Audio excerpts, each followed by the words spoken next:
parte del señor rector y por parte nuestra, por el hecho de que el viernes, por circunstancias totalmente fuera de nuestro control, fuera de nuestro alcance de resolver, hubo necesidad de suspender la sesión de trabajo. Desgraciadamente, en esta ocasión que suspendimos la reunión, pues o nos obliga a no ver algunas cosas que vamos a ver la próxima semana directamente conmigo. Lo vamos a tratar el día siguiente, porque no quisiéramos, desde luego, restarle tiempo al ponente de esta tarde, quien trabajará con ustedes el día de hoy y mañana, por razón de que él se tiene que regresar a la Ciudad de México a atender algunos otros asuntos, y se quedará a cargo de las sesiones de taller el licenciado Felipe Solís. Pero el tema fundamental durante estos 2 días va a ser abordado por el licenciado Sergio Elías Gutiérrez Salazar, quien es abogado egresado de la Universidad Nacional, perdón, de la Universidad de Nuevo León, estábamos restándole, realiza una maestría en Derecho, esto sí, en la Universidad Nacional, y realiza una maestría en Administración Pública en la Universidad de París, en Francia. Adicionalmente, quiero comentarles que el licenciado José Fidel Gutiérrez ha tenido la experiencia laboral muy importante en la administración pública.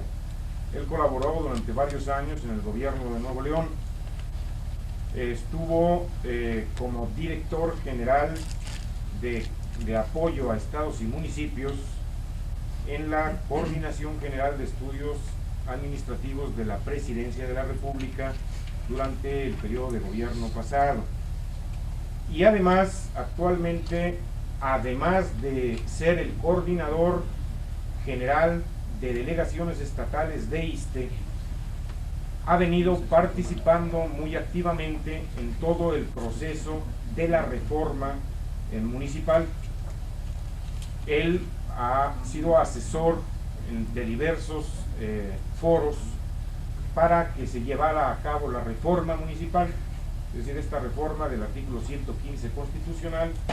Él ha participado en las comisiones legislativas de Cámara de Diputados, de Senado y del YETES, y de alguna manera ha participado muy activamente en estas cosas.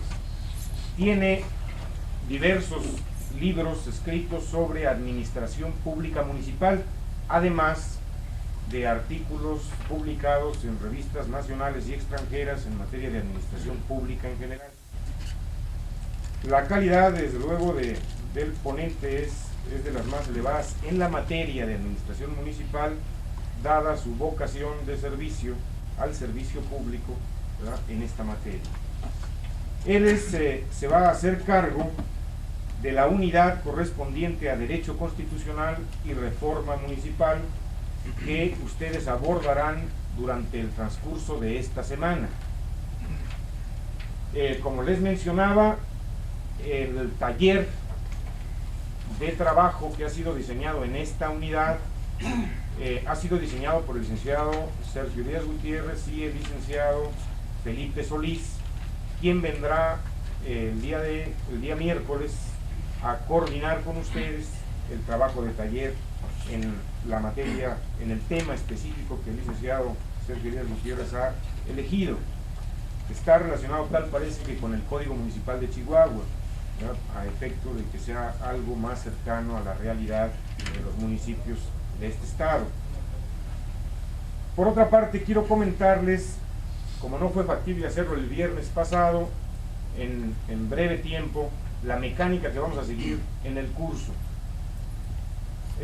Ustedes saben que está dividido en 8 unidades.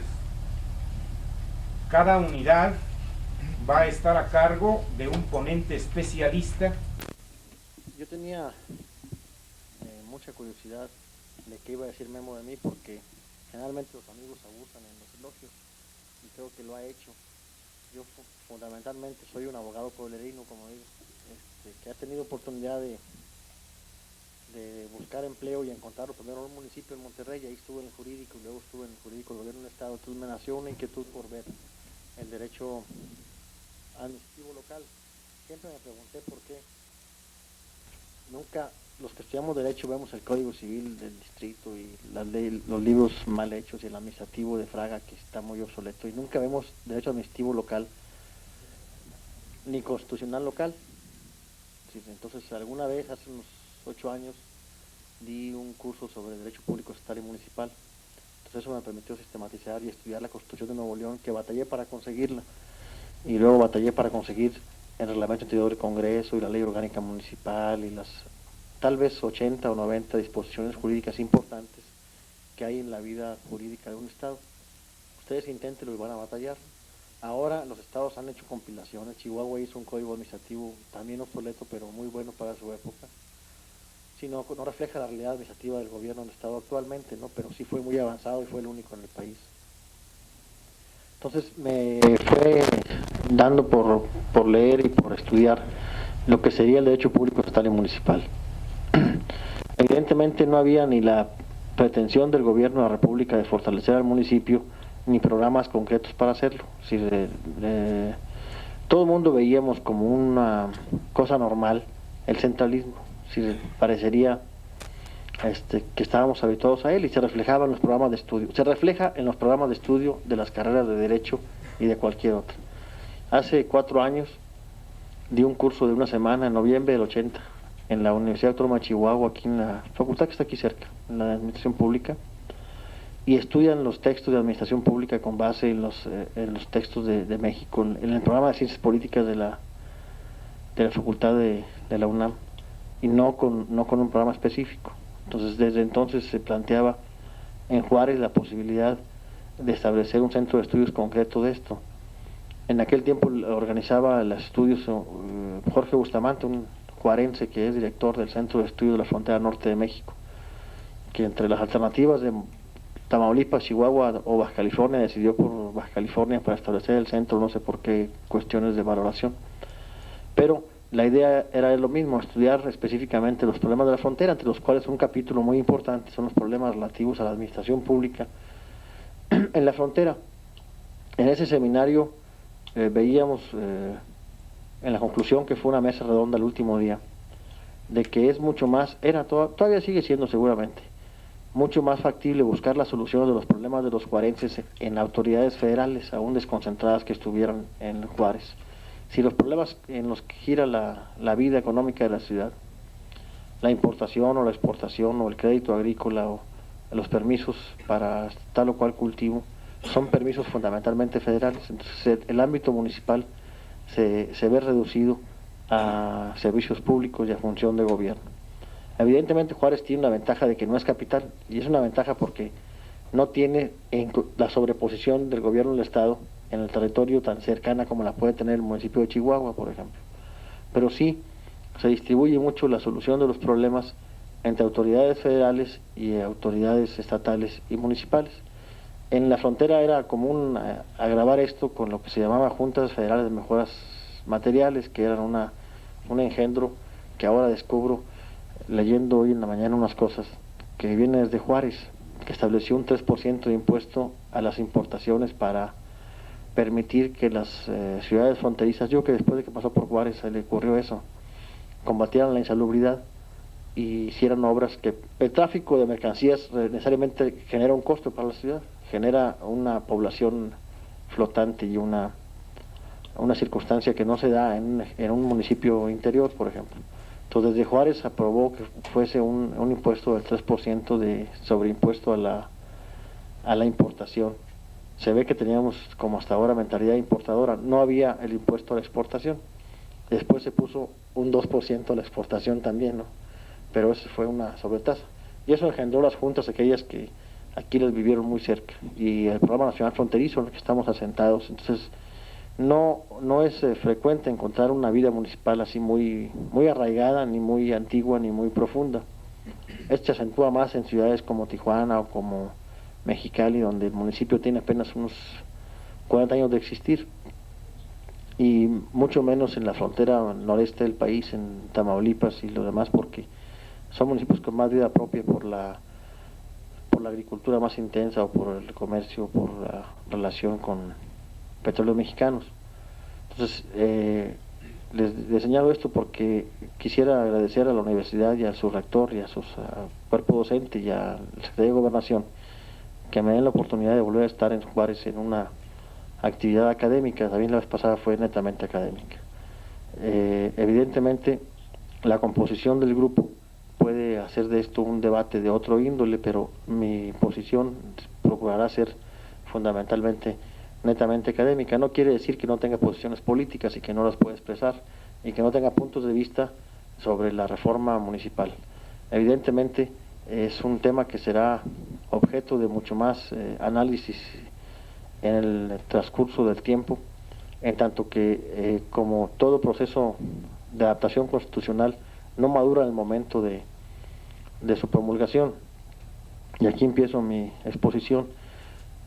Yo alguna vez me pregunté, como muchos, por qué era tan reformada la Constitución mexicana y por qué es la única Constitución del mundo tal vez que tiene más reformas que artículos, muchísimos más reformas que artículos. Y todo el mundo lo vemos como necesariamente malo.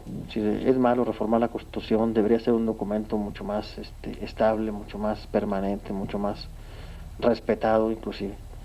Y luego nos viene a la mente la comparación con los vecinos de ustedes, que nada más tienen creo que 20 enmiendas en 200 años. Si no es una Constitución que ha garantizado la mayor libertad y la mejor democracia, el mejor perfeccionamiento institucional en el mundo, que además yo creo que es de las más antiguas vigentes, la americana, apenas tiene 20 ajustes. Pero alguna vez un célebre juez que se llama el juez Marshall dijo que Estados Unidos se rige por la Constitución, pero la Constitución es lo que los jueces quieren que sea.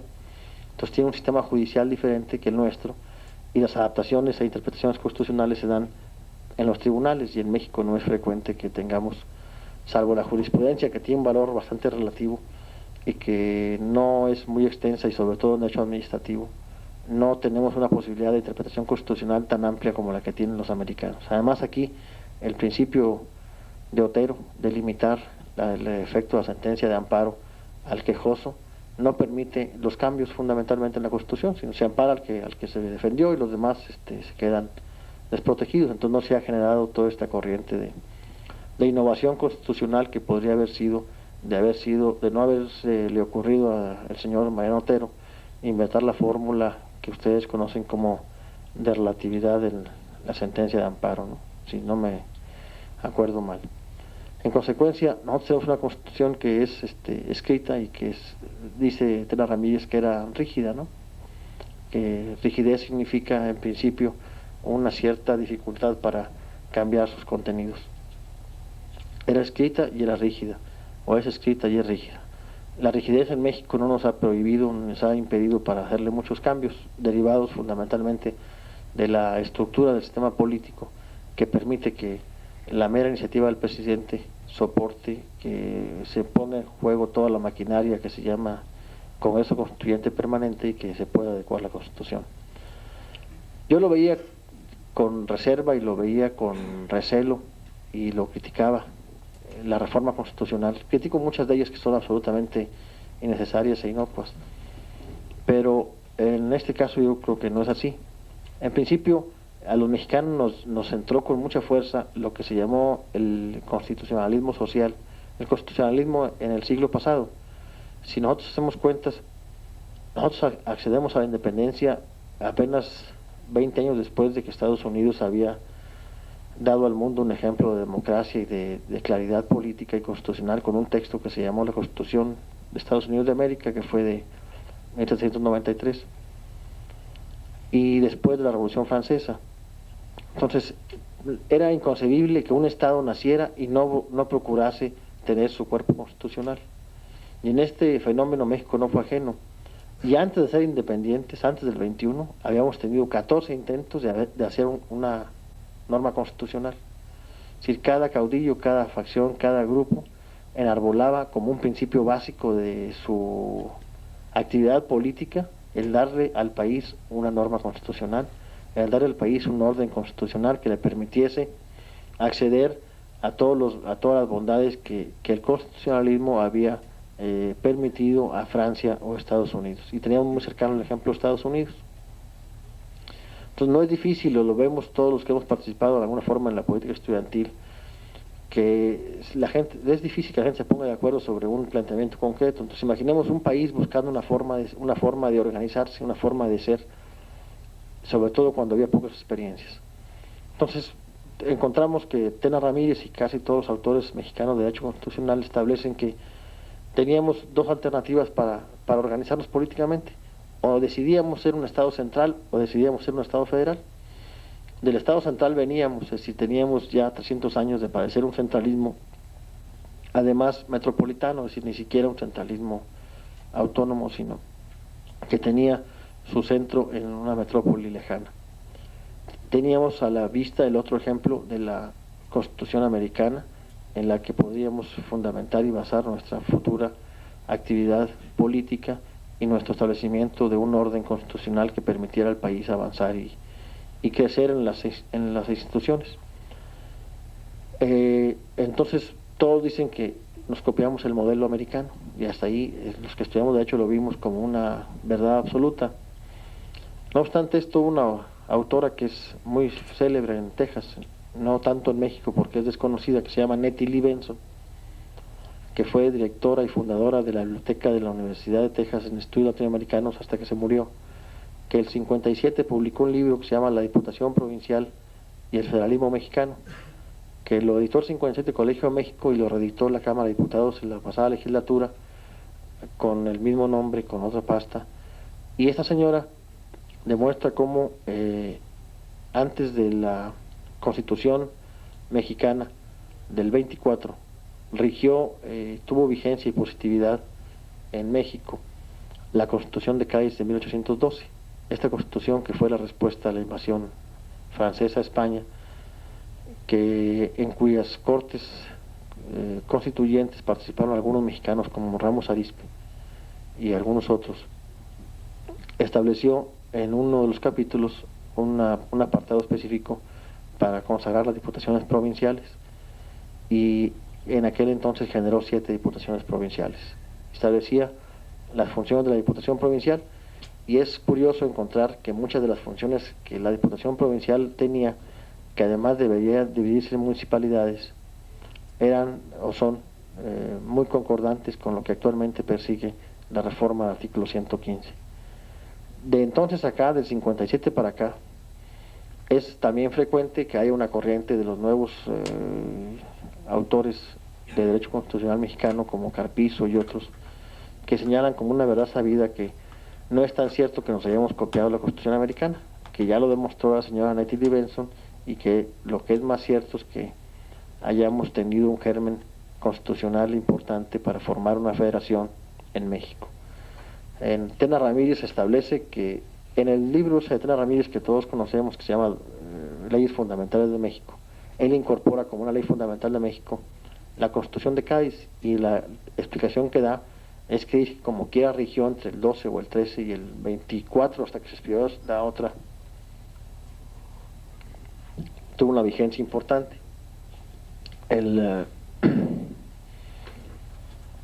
Señala Tena Ramírez que de acuerdo con esta Constitución se reinstalaron los ayuntamientos y se autorizaron las diputaciones provinciales para la Nueva España.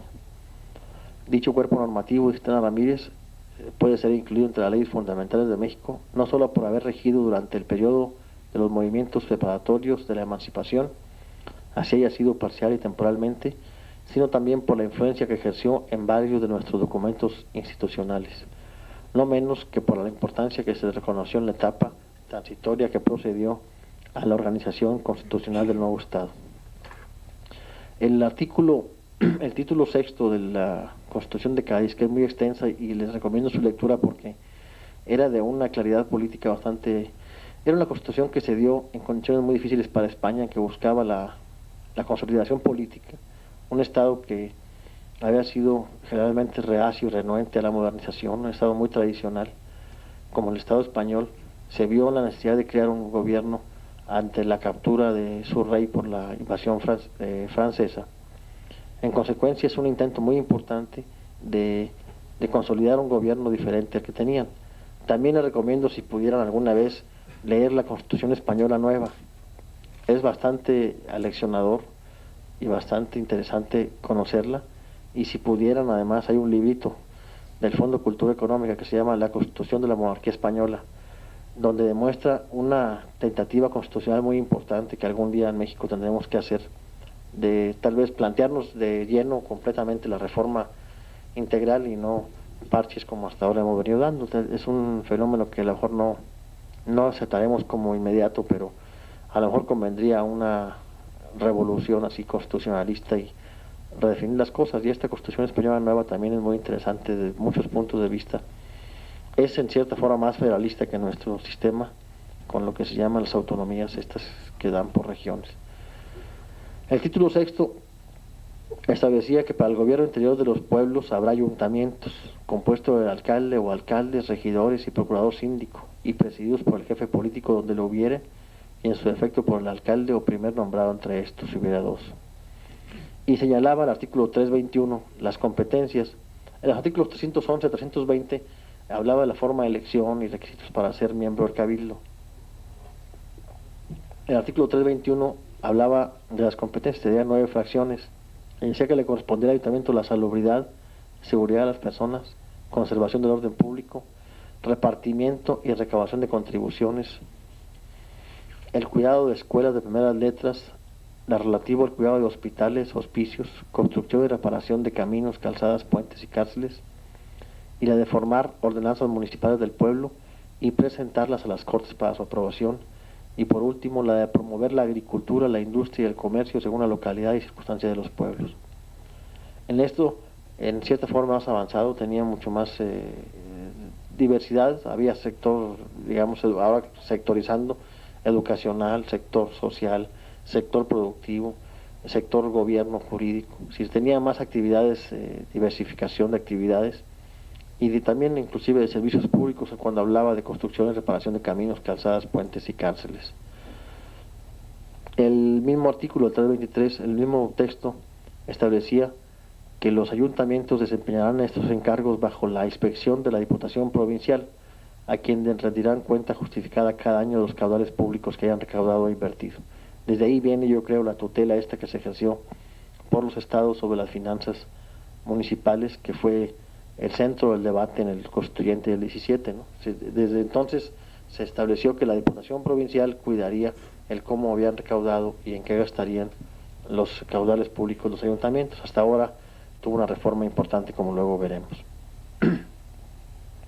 El capítulo relativo al gobierno de las provincias y diputaciones provinciales señalaba, entre otras atribuciones, la que correspondía a la materia tributaria, a la materia hacendaria y a la materia de promoción de la educación. Esto nos demuestra que en México, a partir de esta, primeramente las Cortes aprobaron 7 diputaciones provinciales, y entre el 13 o el 14 que se establecieron las primeras y el 23, en México había 16 diputaciones provinciales, que fueron la división política básica cuando la independencia.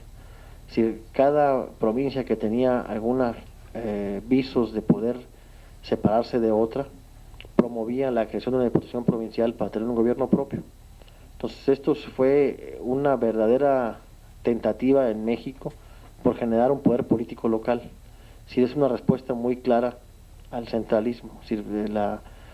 Contra el centralismo yo no creo que haya más solución que la formación y generación de poderes políticos locales.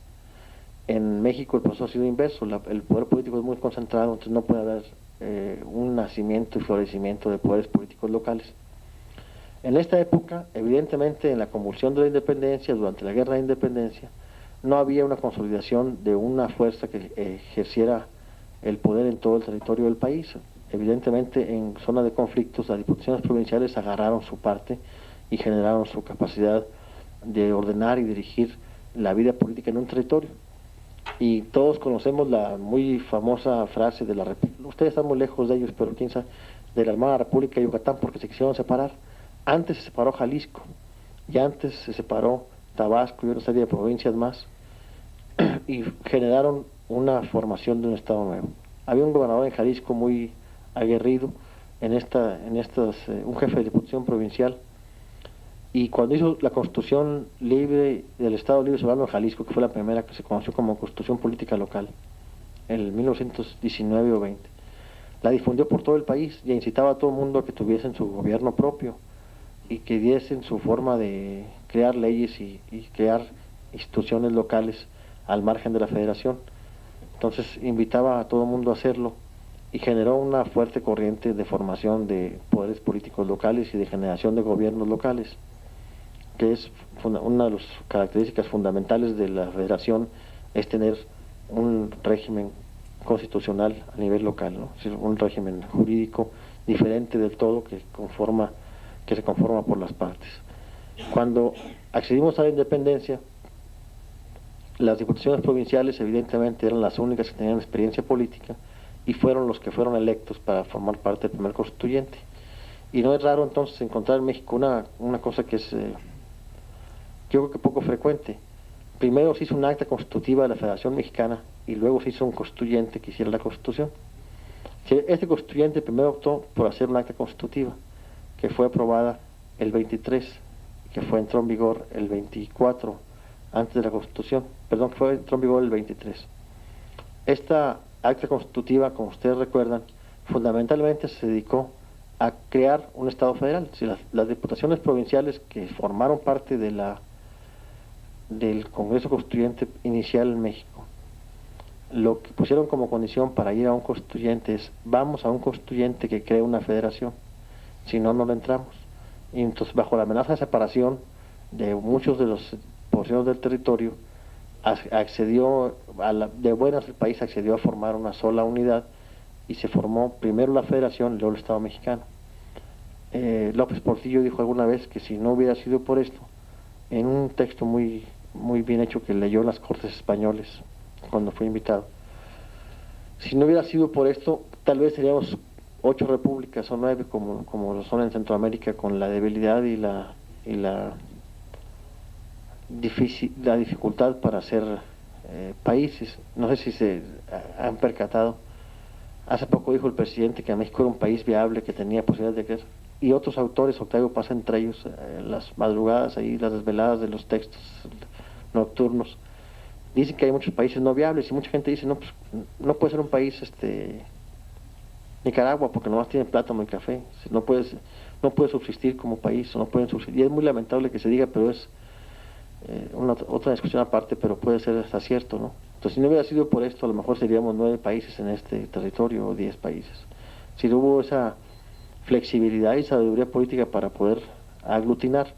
Después de esto, al aceptar ser una federación, entra Chiapas y se incorpora después de promulgada la Constitución del 24. Imaginemos este país sin Chiapas, tendría la mitad del agua y la mitad del petróleo que tiene actualmente. En consecuencia, es una bondad política que se revirtió 150 años después en bondad energética, ¿no? Y Chiapas, por eso aquella fase, ustedes son muy jóvenes, del 74 que dijo el diputado contestó el informe del presidente Echeverría, todo en Chiapas es México, ¿se acuerdan? Él fue un diputado que era poeta, o es poeta, todavía vive, Pedro Guillén, contestó un informe del presidente en el año del Senado de la República Federal 74, y este diputado chiapaneco hizo una alusión más que al informe a por qué Chiapas se había incorporado. Y la discusión, Chiapas es un estado que en un constituyente propio decidió políticamente anexarse a México y separarse de la capitanía de Guatemala y del gobierno guatemalteco. No habría refugiados porque estaría en territorio guatemalteco, pero no habría petróleo tampoco ni energía eléctrica, que la que se genera en el país, 70% se produce en las presas del estado de Chiapas. Entonces, todas esas circunstancias nos hicieron ser un estado federal. Evidentemente, no es ni con mucho una mera copia, sino es agarrar un texto y buscar la forma de vaciarlo. Por otra parte, otro autor, Gagiola, que es muy conocido, muy poco conocido, pero interesante, en algún librito que tiene por ahí se llama Algunos problemas del Estado Federal, llega a afirmar que bajo el imperio de Iturbide, Esteban Austin se hizo mexicano y redactó parte de la parte correspondiente al sistema federal en la Constitución del 24, o que le ayudó a Ramos Arizpe a redactar la parte federal. es el extremo de la negación de que tenemos raíces federalistas en México, llegándose al extremo de decir que el señor participó en la formulación del proyecto que fue en definitiva aprobado. No puede no ser no ser falso, pero lo cierto es que ya había la intención política de constituirnos en un Estado federal, de ser un Estado dividido en entidades federativas. Si no hubiera sido así, evidentemente hubo muchas tentativas de que no lo fuera, la monarquía de Iturbide, el centralismo de Santana, si no había costumbre. ¿Por qué o de dónde venían las tentativas? Yo creo que consolidado jurídicamente el sistema federal era muy difícil el gobierno federal, es decir, muy difícil gobernar desde una sola parte o crear una mentalidad y una costumbre y un hábito político a nivel local. Evidentemente la vida, lo que más importaba en aquel entonces era la actividad política, la consolidación de un Estado. Como ustedes ven, nunca se discutió en nuestro constituyente ni el acta constitutiva, ni del 24, ni del 36. ¿Para qué ser una federación? Siempre fue un argumento de tipo político. Nunca se discutió un tema que es fundamental en la composición de un Estado federal: el distribuir las cargas de trabajo, distribuir las competencias. Es un tema central, toral, en un régimen federal. ¿Qué le toca al todo y qué le toca a las partes? Y en Estados Unidos sí se discutió, y se discutió que el comercio debería ser regulado por el gobierno. Ya tenía desde entonces una mentalidad expansionista y una mentalidad comercial. Los estados que la conformaban, fundamentalmente los más ilustrados, que venían de origen irlandés o inglés en el noreste de Estados Unidos, tenían claro la regulación comercial. La independencia mucho tuvo que ver con una independencia económica de Estados Unidos, no necesariamente política, como la nuestra fue más política, yo creo. Y en el debate que viene en el libro El Federalista, que editó el Fondo de Cultura Económica, se encuentra la discusión de a quién le correspondería cada una de las cosas, entre otras, a quién le correspondería regular el comercio, por ejemplo, que era muy importante. De ahí la prohibición, se decidió que fuera la Unión y que se prohibiera las trabas que se ponían a la libre circulación de mercancías, que también trae nuestro artículo 117 constitucional, que nunca entendimos por qué aparecieron ahí. Eso es bien. Entonces, desde entonces el Código de Comercio de Estados Unidos es único, es federal, y es una materia que importa mucho, que tenía mucho que ver con la economía americana. Y después discutieron que era importante que la paz y la seguridad y del todo fuera por una sola parte, es decir, delegar la soberanía, delegar la representación internacional, delegar la defensa y la seguridad. Y son muy pocas materias en general las que son del ámbito federal en principio. Después se derivan otras. Decidir quiénes son pobladores, decidir cuál es el territorio y cuidarlo, demarcar límites, y eso es competencia federal. Decidir quién protege a las partes y quién representa al país en el extranjero. Y de ahí, una de las actividades económicas básicas fundamentales fue la decisión de que el comercio no fuese objeto de regulación estatal, porque podía prestarse a restricciones importantes. En México nunca se dio una discusión sobre qué le correspondería a los estados y qué le correspondería a la federación. De hecho, la primera constitución, la del 24, no trae la fórmula del artículo 124, no dice nada de a quién le corresponde ejercer ciertas atribuciones y qué le corresponde a la federación y qué al estado. En unas actas de reformas importantes, Mariano Otero, otra vez, el 47, más bien antes de hacer el otro daño de la relatividad de la sentencia de amparo, siendo diputado, propuso una clarificación de las competencias constitucionales en un voto particular que trae también leyes fundamentales de México y que es muy hermoso. Entonces decía que cómo podía pensarse que en las altas tierras de la California y Arizona, ¿cómo le podemos decir desde el centro a los habitantes de la California o de Arizona que es muy bueno el centralismo y las bondades del centralismo, cuando tarda más de 2 meses o 3 meses el correo para hacer llegar una ordenanza? ¿Y cómo se podía gobernar desde un solo punto del territorio todo el país? Y decía que cómo se le podía vender la bondad del centralismo.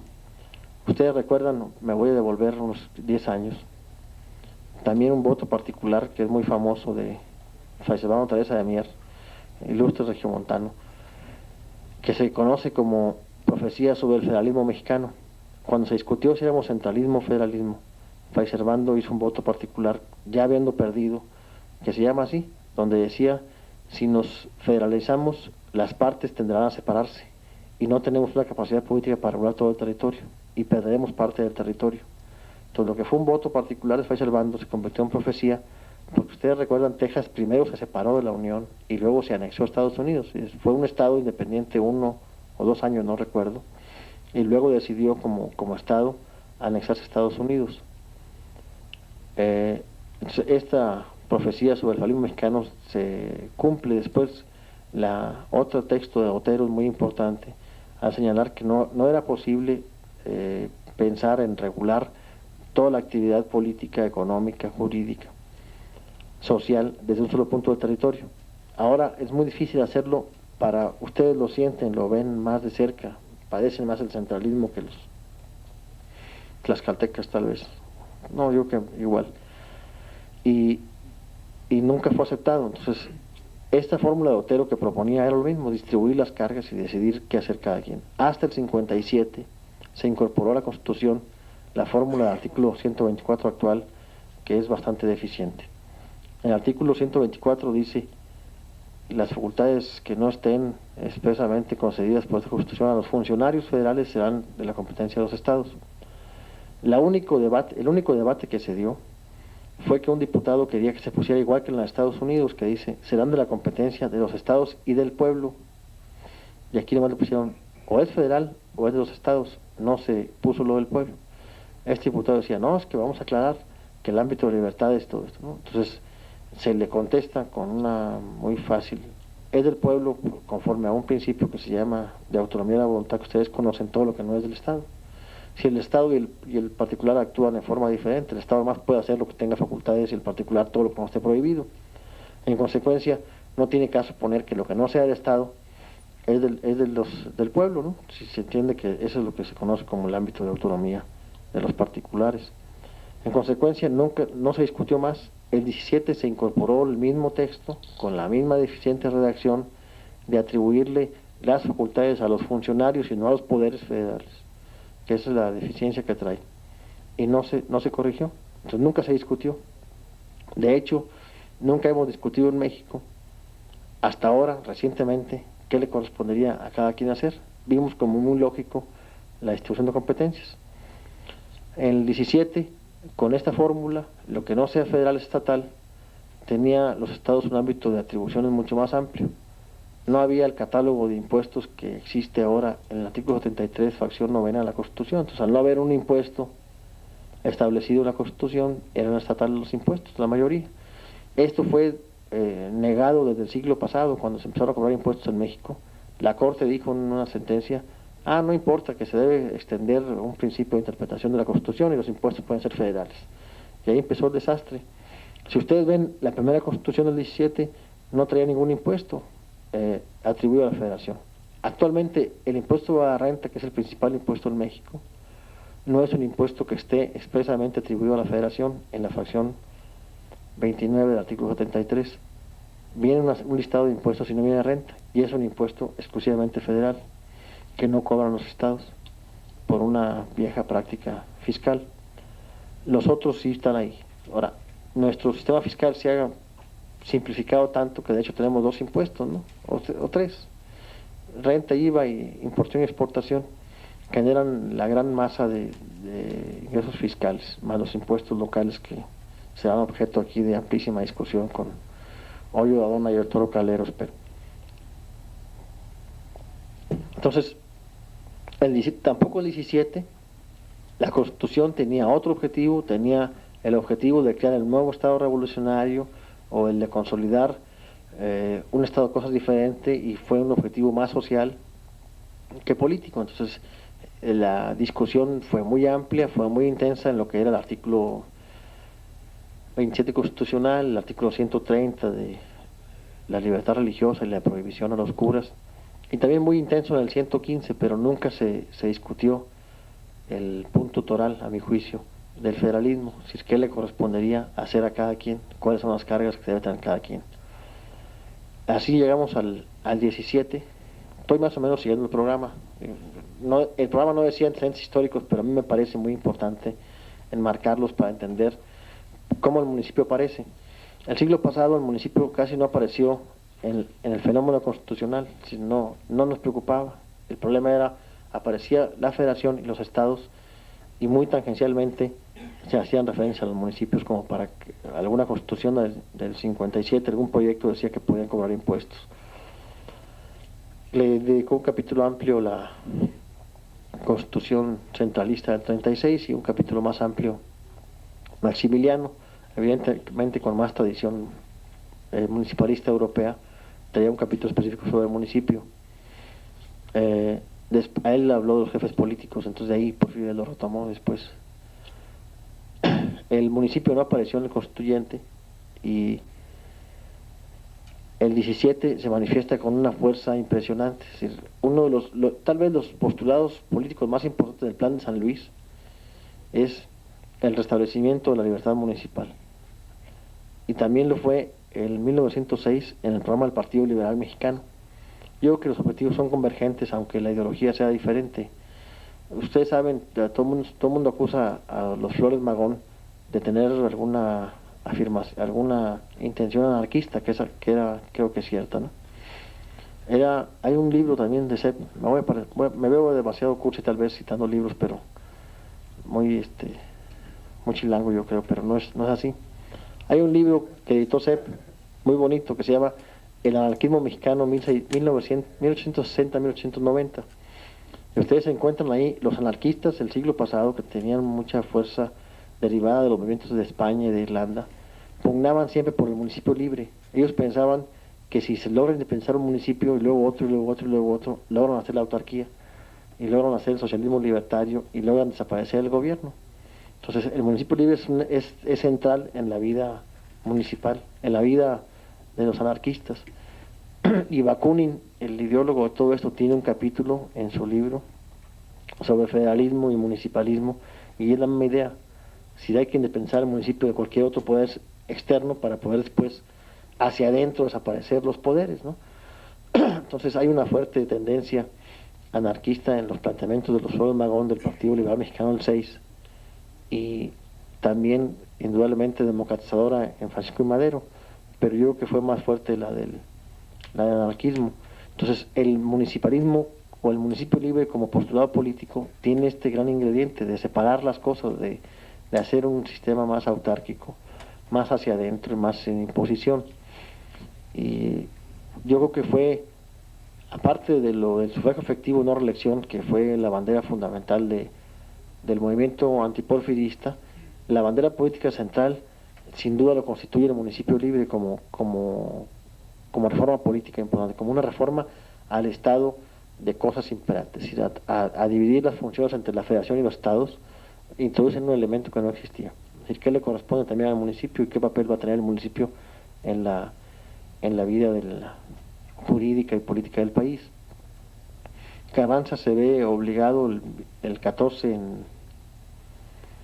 en Veracruz a expedir la ley del municipio libre en diciembre del 14, como antecedente inmediato de la iniciativa de ley que contempla ya el artículo 115, con la deficiencia que tuvo hasta hace algunos días y que tal vez para muchos siga teniendo.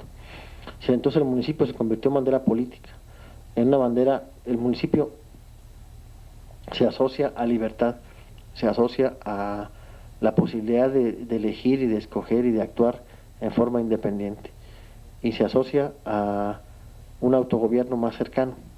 Evidentemente en épocas de convulsión, ustedes recuerdan cuando Carranza expide este decreto, estaba invadido el país por los americanos.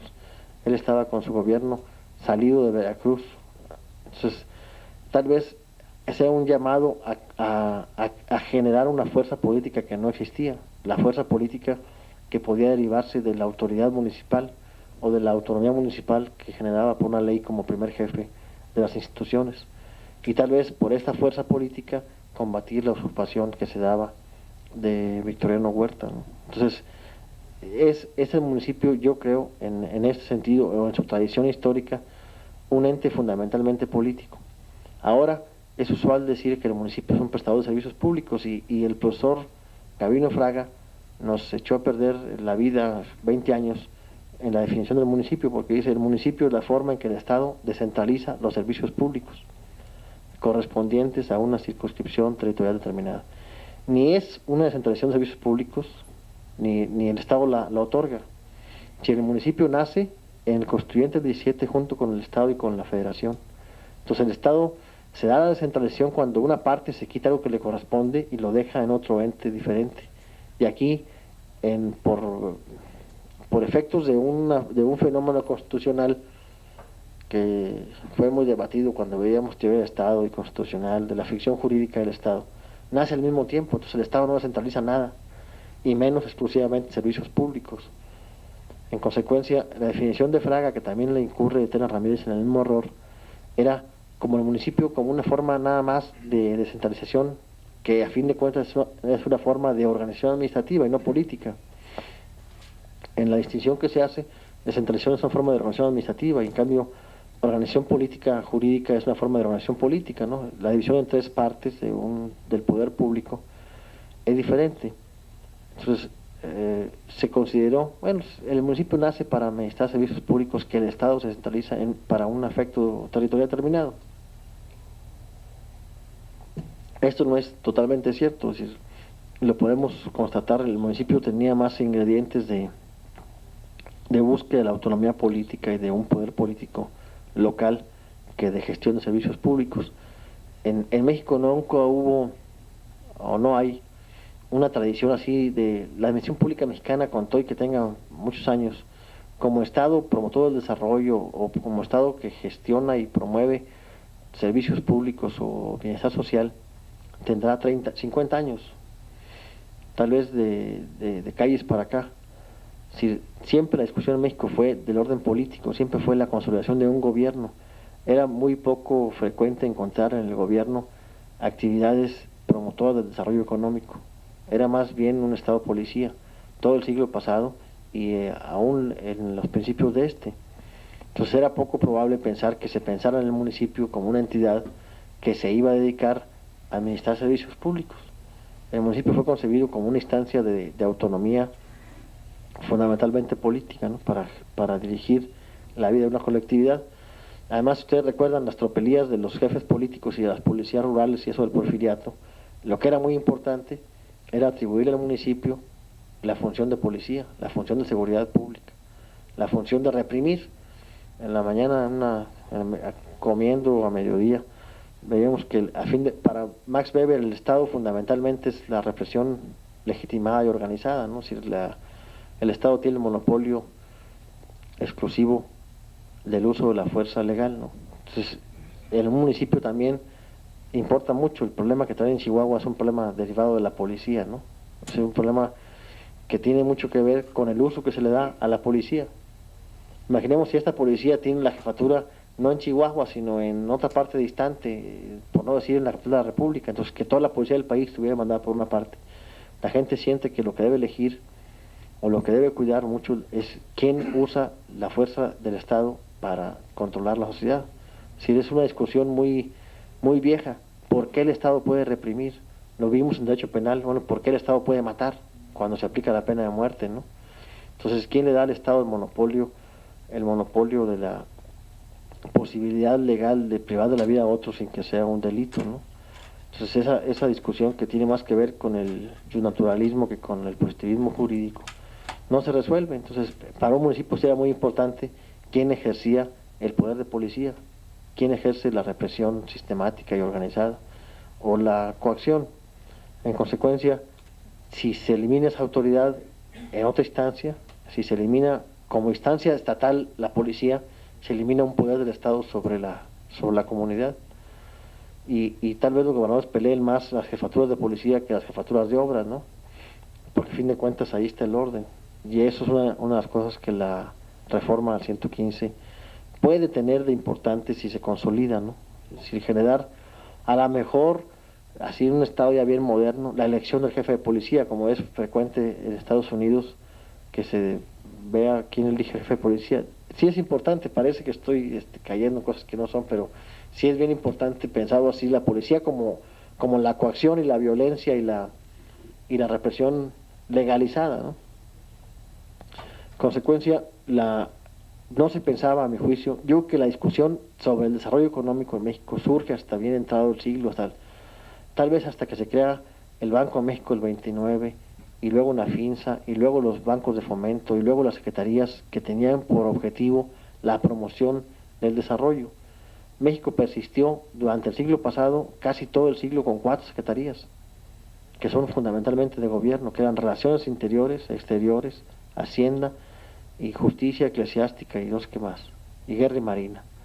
En consecuencia, fue un Estado dedicado fundamentalmente a conservar el orden de cosas, dirigir las relaciones interiores y exteriores, la guerra y la hacienda, con el agravante de que hubo 36 secretarios de Hacienda en creo que 20 años, porque al no poder pagar la nómina renunciaban, entonces no había impuestos, era una función muy escasa.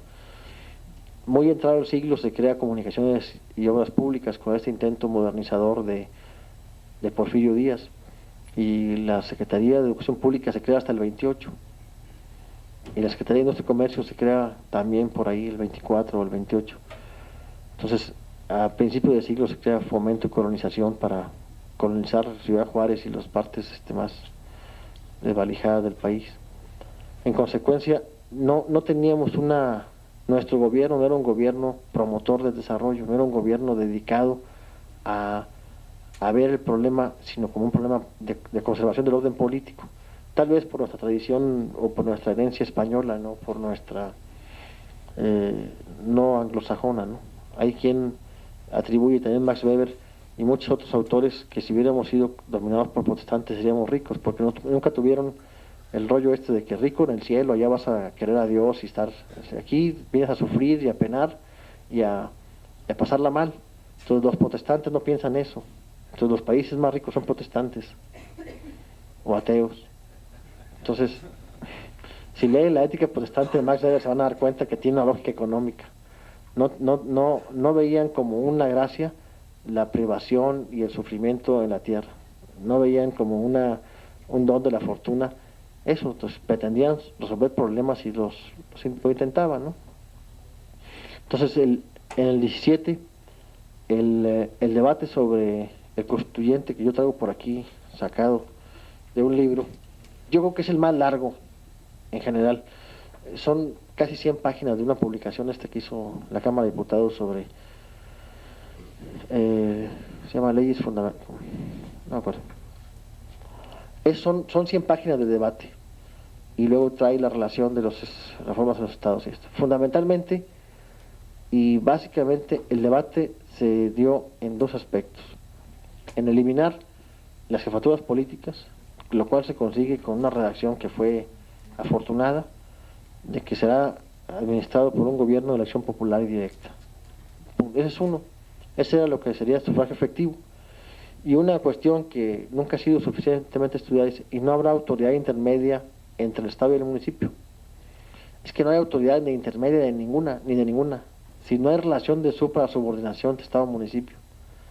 Entonces, ponerle que no habrá autoridad intermedia era clarificar que no había estas jefaturas políticas, prefecturas políticas o de otra índole.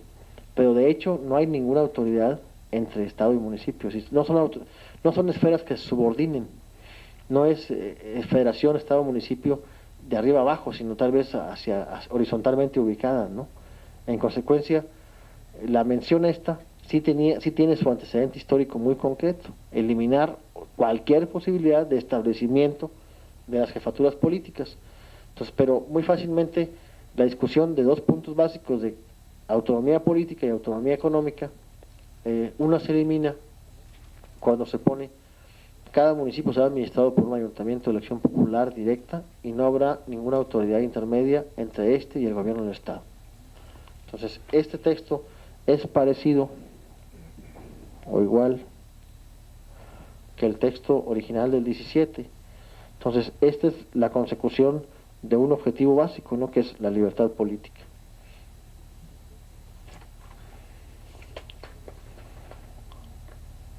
Sí, el artículo 5 en su redacción original decía: cada municipio será administrado por un ayuntamiento de elección popular directa y no habrá ninguna autoridad intermedia entre este y el gobierno del Estado. Y la fracción segunda: los municipios administrarán libremente su hacienda, la cual se formará de las contribuciones que señala la legislatura de los estados y que en todo caso serán suficientes para atender a sus necesidades. Este fue el texto aprobado. Aquí hubo una discusión que fue la más intensa. Evidentemente, por primera vez estaba en presencia de la posibilidad de dar una realidad a la autonomía municipal, haciéndola económicamente suficiente. En este caso hubo varias posiciones. Unos pugnaban porque se eliminara la que se formará con las contribuciones que dicta la legislatura de los estados y que serán suficientes para atender sus necesidades. Algunos decían: aquí está el vicio, eliminamos la fracción primera. Si la legislatura va a legislar sobre la vida municipal, ya lo tuteló y ya se convirtió en una autoridad superior. Entonces algunos proponían, con muy buena voluntad, que el municipio cobrara todos los impuestos y que éste repartiera. Bueno, esa es la parte estatal y esa es la parte federal. Entonces otro decía: pero que se forme una comisión supervisora, porque cómo el municipio va a cobrar y cómo vamos a ver. No, el supervisor va a ser el que va a... Había mucho celo por la autonomía política, entonces no se pudieron considerar posiciones, y lo más claro fue conseguir que se mencionara así como gran logro político que en todo caso serán suficientes para cubrir sus necesidades, que es lo que ha venido siendo así como un programa de acción, pero no una realidad. Si los municipios administrarán libremente su hacienda, la cual se formará de las contribuciones que señalen a la legislatura de los estados y que en todo caso serán las suficientes para atender sus necesidades. Entonces se admitió que fuera la legislatura quien fijara cuáles eran las contribuciones, pero con la obligación de que se pusiera que serían suficientes. Y la suficiencia presupuestaria no existe ni en Estados Unidos, ni en Suecia, ni en el Vaticano, ni en ninguna parte. Es decir, es una mera declaratoria de intención, pero sí muy importante para que no fuese escatimados los ingresos municipales. De ahí a la fecha se le dio poca la otra facción que tenía que ver con el municipio decía: los municipios serán investidos de personalidad jurídica para todos efectos legales. Facción tercera, y luego decía: el Ejecutivo Federal y los gobernadores tendrán el mando de la fuerza pública del municipio donde reside habitual o transitoriamente. Si esta redacción se conserva, que no me acuerdo, no debería haber policía municipal en Chihuahua. Si se conserva la redacción, podría no haber policía municipal en Chihuahua. Sí. ¿Por qué es esto? Precisamente para darle la primacía política, ¿no? O sea, la fuerza pública es la expresión del poder. Entonces, donde reside el presidente, donde reside el gobernador, aunque fuera transitoriamente, tendrán el mando de la fuerza pública. En consecuencia, también era importante. Y ya de ahí en adelante no había ninguna otra referencia al municipio mexicano en la Constitución. Era la única referencia. Se le dio autonomía política al haber sido electo por elección popular directa, se le da personalidad jurídica y supuestamente un patrimonio propio, que son los tres atributos básicos que la doctrina le encuentra a las figuras descentralizadas: autonomía técnica, dice Gabino Fraga, personalidad jurídica y patrimonio propio. De ahí que piense o que ahí que asimile el municipio a la descentralización, pero son figuras que no tienen nada que ver entre sí, ¿no? Si no es comparable, ¿no? Entonces el 17 se consiguió eso, se vio como un gran avance y fue hasta... ¿Te vas? Gracias.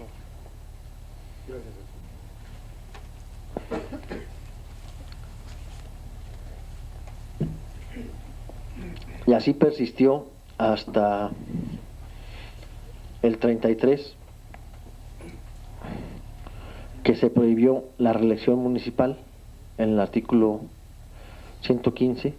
Igual decía: los estados adoptarán para su forma de gobierno la forma de gobierno republicano, el Partido Popular, y luego cada municipio se ha administrado. Y luego le pusieron los presidentes municipales, regidores y síndicos de los ayuntamientos, electos popularmente por elección directa, no podrán ser electos para el periodo inmediato. Las personas que por elección indirecta o por nombramiento o asignación de alguna autoridad desempeñen las funciones propias de esos encargos, cualquiera que sea la denominación para que se les dé, no podrán ser electos para el periodo inmediato. Todos los funcionarios que tengan el carácter antes mencionado de propietarios no podrán ser electos para el periodo inmediato, con el carácter de suplentes. Pero los que tengan el carácter de suplentes sí puedan ser electos como propietarios si no han ejercido el encargo. Y luego ya le pusieron los municipios administrados su hacienda libremente y lo demás igualito. Esto es, en general, se estableció, yo creo que como una omisión importante, que fue subsanada 15 años después, la prohibición de la reelección para la autoridad municipal, que no estaba expresa, que sí está expresa para los gobernadores y para el presidente de la República. Y se consideró que la prohibición sería para el periodo inmediato posterior y no definitiva como es en los otros dos casos que ya mencionamos. Otra reforma que se hace, el 28, mi general Álvaro Obregón, en un exceso de coraje contra el gobierno. Ustedes recuerdan la pugna esta de Obregón, cuando iba a ser reelecto, uno de los principales ejes del partido antireeleccionista giraba en torno del gobierno en la Ciudad de México, donde la CROM Morones tenía, de los 8 municipios que había 12 municipios, la CROM manejaba 8, y emplearon recursos y emplearon el poder político de los municipios en el DF para hacer campaña antireeleccionista. La vida política del país giraba mucho en torno al DF. Y Obregón, siendo presidente electo, sin ser presidente todavía, presidente en ejercicio, mandó una iniciativa de ley para desaparecer los municipios en el DF, que fue adoptada por el bloque obregonista de la Cámara de Diputados y desaparecieron los municipios. Entonces se reformó el artículo 115 y el artículo relativo a la parte correspondiente del artículo 49 que habla del gobierno del DF, o del 73 también, y ahí le mocharon lo de los municipios. Fue una reforma importante, entonces prohibiendo los municipios en el DF. Y el debate sí lo dice. Obregón decía que era irreconciliable tener 2 jefaturas políticas, que hubiera un jefe político en el DF y un jefe político en los municipios. Entonces la iniciativa es muy clara y los hizo desaparecer. Es poco usual que un presidente electo haga iniciativas. No se esperó ni siquiera entrar, desapareció los municipios de la vida política. Tal vez sería otra la vida del DF si hubiese autoridades municipales, tal vez sería otra la configuración política del país a partir de la lucha política del DF, ¿no? Pero en un exceso así de rencor personal contra Luis Napoleón Morones, les desapareció los municipios, ¿no? Ustedes recuerdan que se opuso a la reelección de Obregón, ¿no? Otra reforma también importante fue la del 1943, donde fue para adecuar la reforma del presidente Cárdenas de los gobernadores que los estados no podrán durar en su cargo más de 6 años. También eran de 4 años y se actualizaron con el cambio en la Constitución Federal, que pasó de 4 a 6 años. El 47 agregaron el voto de la mujer. En las elecciones municipales participarán las mujeres en igualdad de condición que los varones, con derecho de votar y ser votados. En el 53 añadieron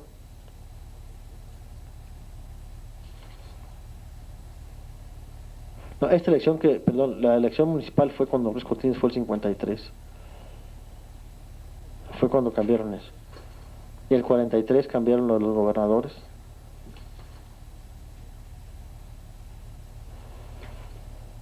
Y el 53